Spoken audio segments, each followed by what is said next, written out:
super anticlimactic, isn't it? Whoop. Yeah, so it's me. Yay for me. Just make sure everything's on. Okay. So, the title of this talk and that abstract, I don't know if anyone read it. Does anyone read abstracts? I don't really. Oh yeah, you do? I hope you loved mine.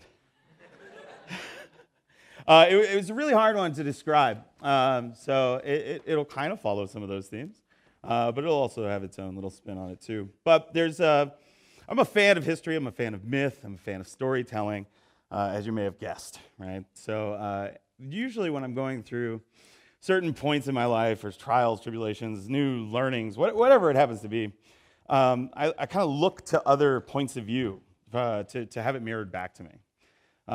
Whether that I can get that in real life is kind of a crapshoot. Like sometimes your immediate circle isn't filled with folks who maybe have that kind of mirror image of what you're going through to actually be able to articulate it and put it into words.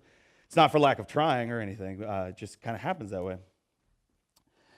So I find myth to be one of those things that I constantly come back to. I find it to be very informative. The words, the metaphor, the allegory that people used for thousands of years to basically describe the human condition that we're experiencing even today. So this isn't like a long and like laborious, examination of Psyche and Eros. If you're not familiar with that particular myth, it's been rewritten about 1,000 times. So you can pretty much make up whatever you want, and it basically will fit in it anyway. So instead, it's what I've discovered with it, the pieces of that particular allegory that resonate with the journey that I've been on lately. I thought I'd just share some of that with you today. And I might make references to my two friends here.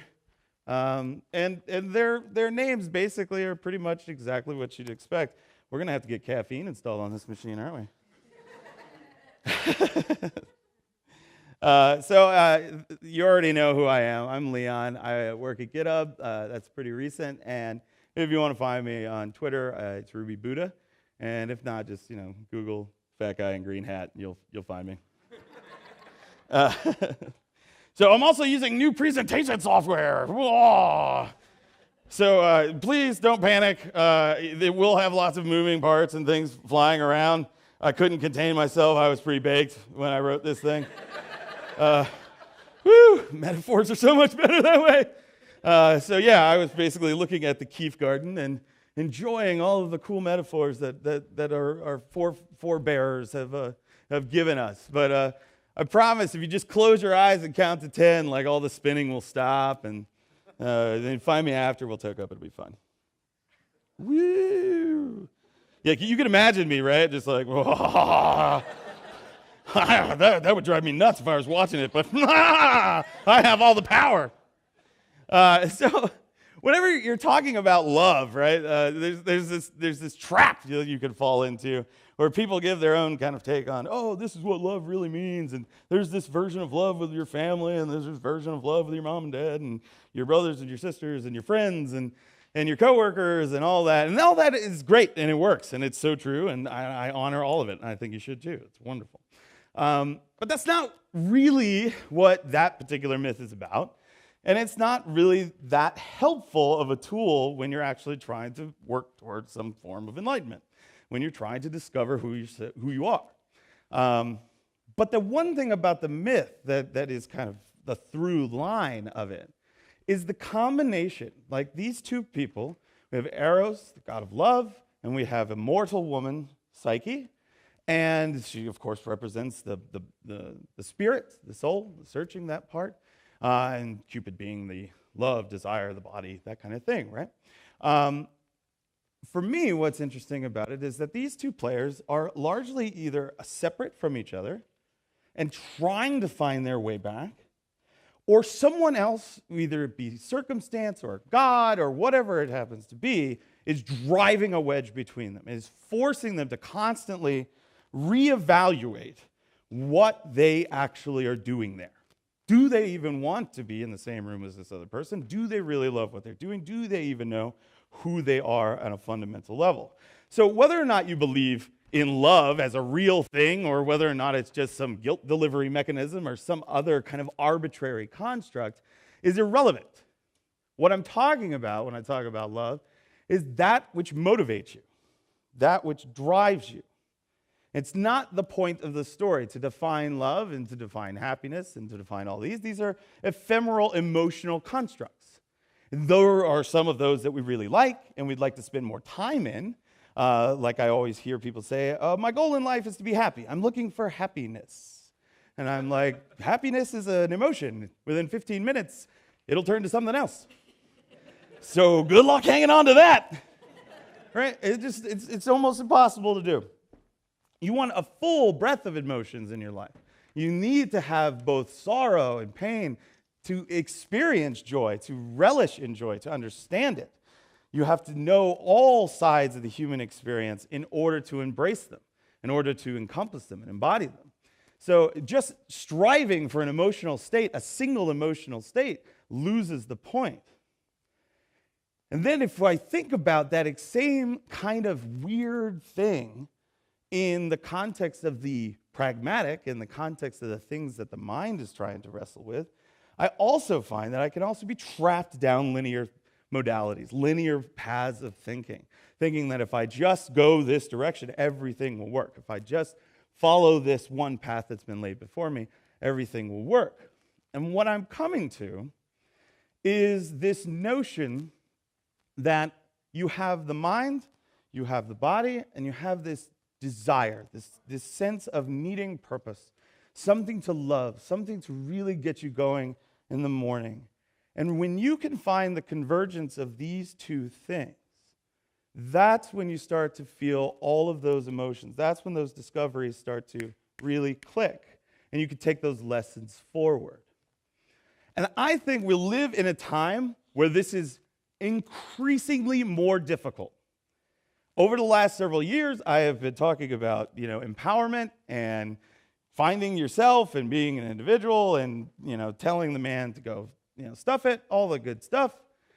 And then I look and I watch television and I hear the words co-opted and defeated by the very institutions that I was trying to get away from. And then I hear them again backpedaled and moved, and I hear people say, be yourself. And I go, who is that? And there's no answer. And I'm like, whoa, what got missed? What got missed along the way? We took the words, we took the desired emotional state, and we never found how to embody them, never found where they meet, and they become part of who you are. And that's what I'm interested in. So the convergence of these two things, of course, for me, is love and purpose. Why am I doing anything? Why get out of bed? Why learn the next big thing? Why talk to new people? Why find who you are? I think the best thing is not only going on a path of discovery, not only taking that risky step to step out of your comfort zone, but then understanding the emotional reaction you have to it. What is my fear? Is my fear about not knowing something or being seen as inferior? Is my fear wrapped up in some other, maybe more tactile experience? I don't know. But if I'm doing, and all I'm doing is learning, and I have no reason for it, I have no application for it, then I have no barometer to gauge whether or not it's worth anything. Recently, I've kind of developed this laissez-faire attitude when people are telling me about new things, right? I'm just like, that's great. I'm glad that works for you. COBOL.net is the shit. Enjoy, right? And it's true. Like, I really don't care. Like, I'm not going to look at it, but if it's working for you, like, awesome. That's fantastic. And I felt weird about that. I felt like, well, maybe there are better choices. Have you looked outside yourself? And the question is, did I look outside myself? Did I see his perspective, this person being a him? And did I understand why they chose that and what impact it was really having? That was the lesson therein. Not can we debate how long it took to do something, but Why did you come to that? Where was the joy in it? And when you back off a second and you just listen to somebody tell you about their experience and their journey, it's amazing how much of that emotional side of it is married to the actual path and journey. So it's not just repeat these steps and you will find mastery. It's repeat these steps and also be seeking its influence on you. Where do the two come together where we actually discover something new for ourselves? It's very difficult to do, especially when your subset of individuals around you becomes static. And that's one of these great reasons why people come to conferences, right? So you can actually expand your peer set, expand other people, your own journey with other people's, and juxtapose it, be able to see it. There is no linear path here, right? There is no simple way to get any form of mastery. I mean, anytime you're looking for something that is going to fundamentally change who you are, there's not a direct line of sight to it. So oftentimes, something on taking this journey, taking the first steps in this journey, or even the 30th steps, it doesn't matter, feels uncomfortable. And it's scary. And you'll find that you'll want to turn back, you want to turn around. The question becomes, is it still worth it, right?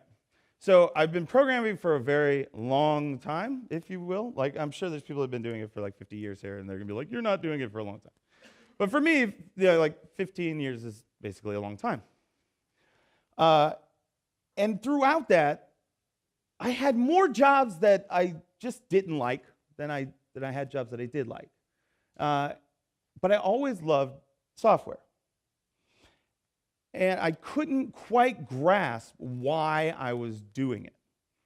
And so I started talking to people, started meeting with them, started going over their experiences, trying to find an echo, trying to find a mirror for someone who was going through something very similar to what I was going through, which was, I have all this skill, I have all this knowledge, but I don't connect with it emotionally. There's nothing there.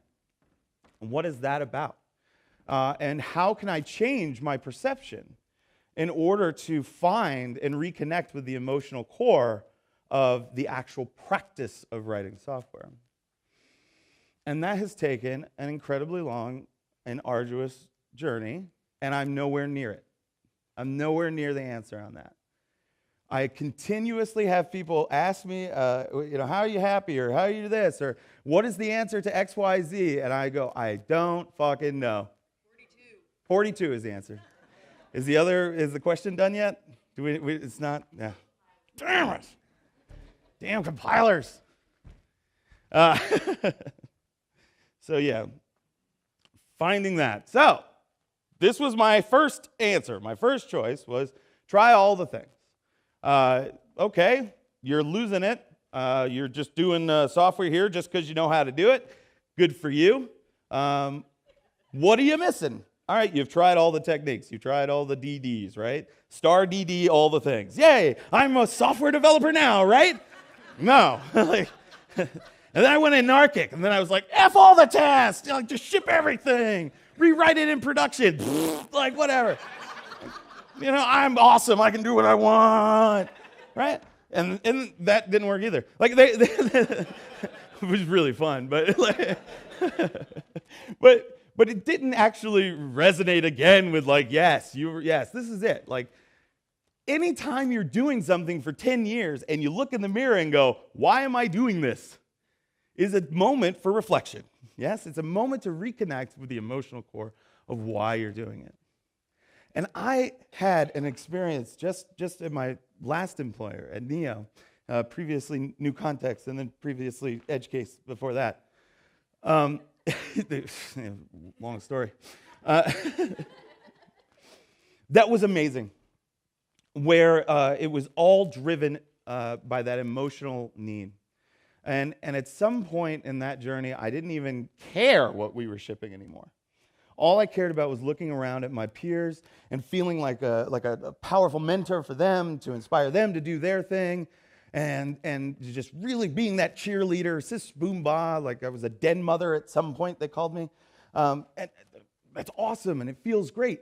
And you do that for a year, and then you realize, wait a minute, I'm not even writing code anymore. What happened here? And that's when you got to remember that these two things, the things that you love and the things that you do, the things that you make, have to find a common ground. They can't just be ethereal concepts in your mind. They can't just be philosophy. And they can't just be ones and zeros. There's a delicate balance for each individual that finds that point. And that's usually when I find people are doing their best things.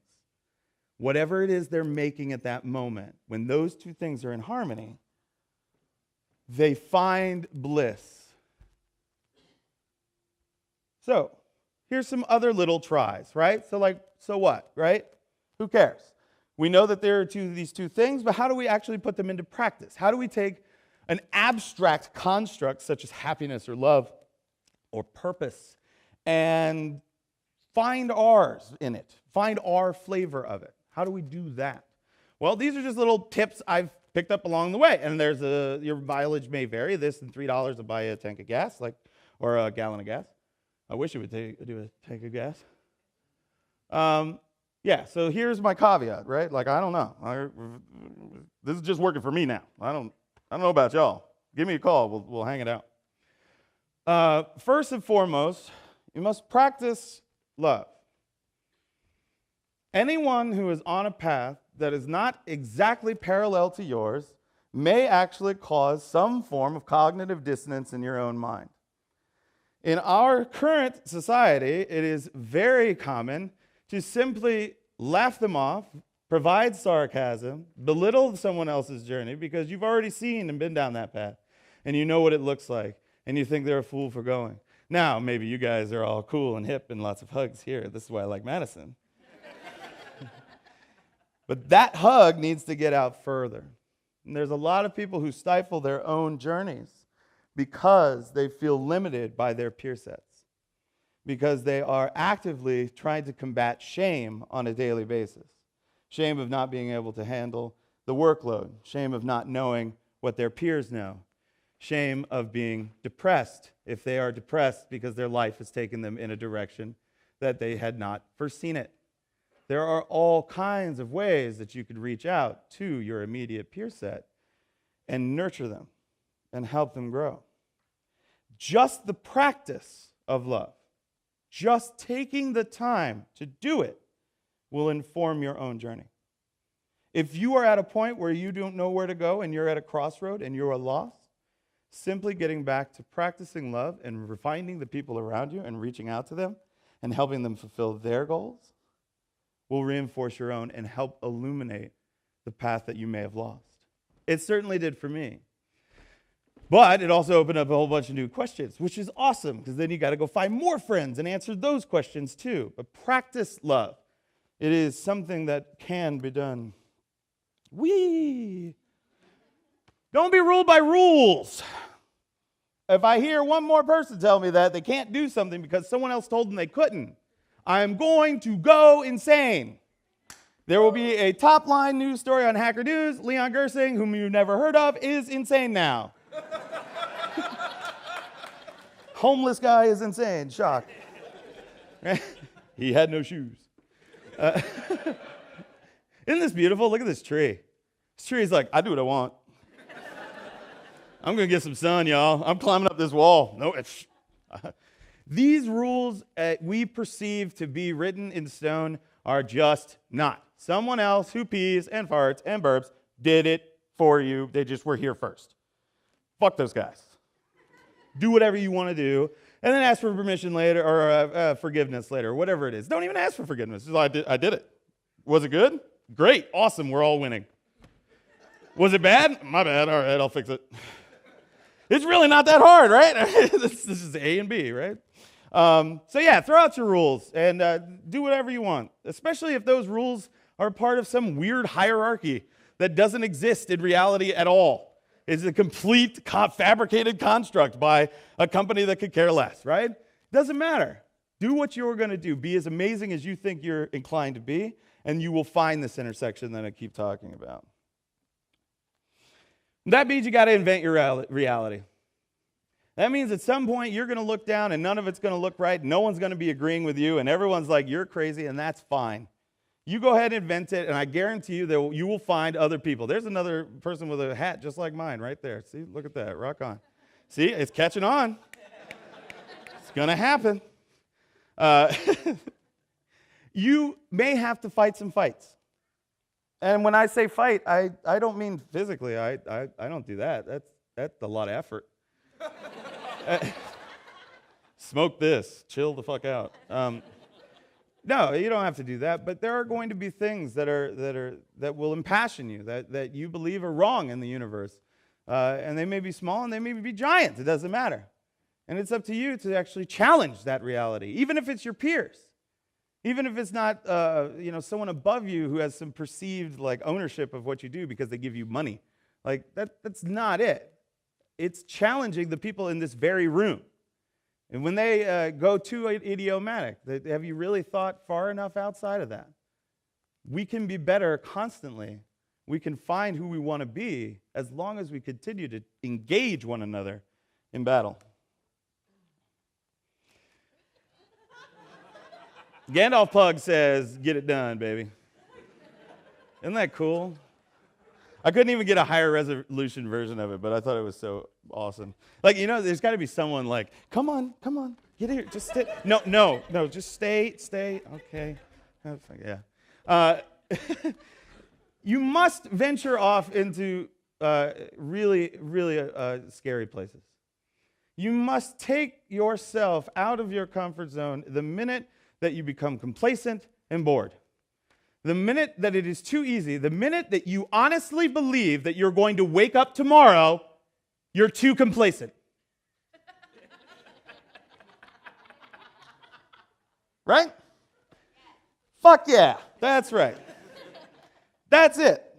I mean, time is also an illusion and a completely imaginary construct. We can get into that on a totally other session. But you don't have to be, you don't have to wait for that moment. You don't have to wait for it to be down the road. You don't have to sit and go, you know what, I did it. I got hired by the one company I really wanted to be hired by, and now I'm just going to kick back. You won't do it. It'll be death. The people in this room, that is a death sentence. You might as well not wake up tomorrow. Really. You want more. You want to find that convergence of the heart and mind. And the only way you can do that is to continue to push that envelope every single day. Explore anything that you haven't seen before, or look at maybe those things you have seen before with completely new eyes. Find a new friend. Explore things anew. Earn your wisdom. You must earn it. It's like mustaches and mullets. You must earn them. You cannot grow them, right? Except for Allie, who will put a mustache just about anywhere in any city that she goes to. Allie Flucky, everyone. Yeah, put mustaches everywhere. We honestly, not in this room again, right? So maybe just kind of kick this one out to your friends. There's this weird thing now that we honestly think we've commoditized all the things, including learning, including emotional health, including discovery. And we haven't. It's a giant fallacy. You must earn it. You must go out, and you must meet new people, you must try new things, and you must take back that and just sit on it. You got to listen inside, you got to become introspective, and you got to give yourself time to acquire and earn wisdom. We can acquire knowledge like this. We can get ones and zeros, and we can get the answers to any question now, basically, online, right? You can just Google it, and boom, I'm a professional programmer. Here I go. Yay. Right? No. There's time to be bad at things. There's time to sit in the mud and drudge through it and see it again. You have to earn it. There's no free pass. There's no easy lunch. There's no magic bullet for this part. And why I say you have to earn wisdom is you can get the ones and zeros, you can get the knowledge, and you can walk the path, and you can actually ape the motions. But if it has no purpose, if it has no meaning, if it is worthless to you emotionally, then it's disposable. It's worthless. It's another day that you know you're going to wake up and do the same thing you're doing the next day and the day after. And then you're going to look back and miss 10 years because you didn't take the time to really understand it and find the love and the joy and the things that you're looking for. It's easy to do. It just takes time and being a little afraid. Keep an open mind and an open heart. An old dog can learn new tricks every day of their life. Look at Granny here playing beer pong, right? She can do it up. She's just like, yeah, all right, this ain't what I did, but fuck it, bam, drink it. Right? Y'all don't know how to drink? I know how to drink. Yeah, see? Yeah, my grandma, she's dead, rest her soul, but she could drink us all into the table. So I had shit to learn from her that I missed out on. You can keep this open. When you find other folks that are saying things that maybe don't jive with you, it's easy to shut them down. It's easy to push them away. It's easy to lose that information, that connection. And I'm saying that the minute something rubs you the wrong way, that's the first person you go talk to. That's the first person you buy a drink. That's the first person that you want to have any conversation with. It doesn't even have to be relevant to the thing that you're disagreeing with. Their point of view is one that you're probably not having in your social circle at all. And it's very easy to acquire it. All you have to do is go, hi, my name is whatever your name is, fill in the name here. But you can use Leon, it's fine. I mean, there aren't many of us, so I would enjoy it. Maybe I'll get a keychain with my name on it eventually. Hi, I'm Leon. What's up? Or what are you doing? Or tell me more about your crazy theories on, I don't know, nuts and bolts. Whatever it is, just keep it open, enjoy those moments, and those people will give you more information to help you along this journey. I love this quote. To be nobody but yourself in a world that's doing its best to make you somebody else is to fight the hardest battle you are ever going to fight.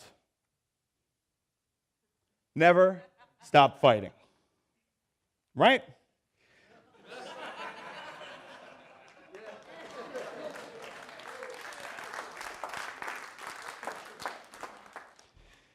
It's hard to be yourself and also be part of a community. It's hard to have your own opinions and also have that need to be accepted by those around you.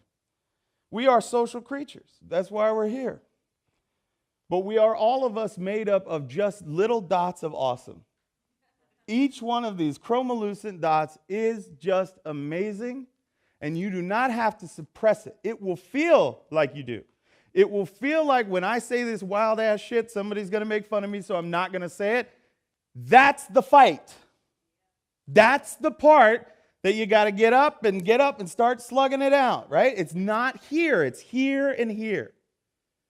And you can't fight if you're missing one or the other. All of your arguments will be lost. If it's all in your head, it'll all just be nonsense with no purpose. If it's all in your heart, it'll all be emotions with no real context. The two coming together, finding a harmonious, nice, parallel path, will arm you for this battle of self-empowerment and self-discovery.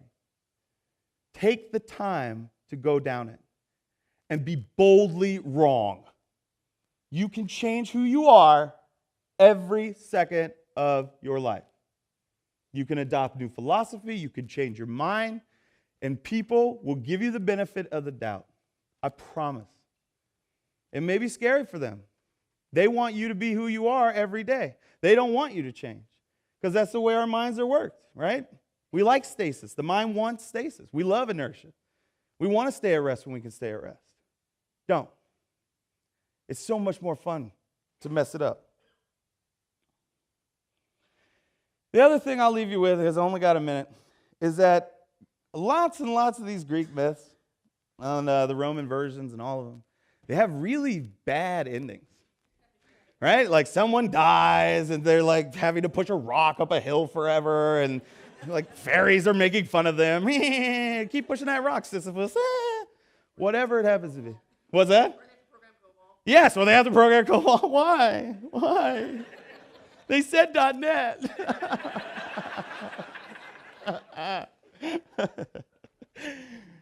But Psyche and Eros in almost every variant of the story, almost all of them, there is one exception, maybe another one that I don't know about, they all have a happy ending. It all ends with, you just slug it out labor and labor and labor, self-discovery after self-discovery, being beaten down by yourself, being beaten down by ideas, being beaten down by the gods. And at the end, the two of them find each other. And Psyche is granted, as immortal, her immortality, and love, and the heart, and the mind, they live together happily ever after. And in a world where we don't get too many happy endings, I really enjoy a beautiful love story that has a happy ending. Enjoy your life, people. I'm Leon Gersing. Thank you so much for your time.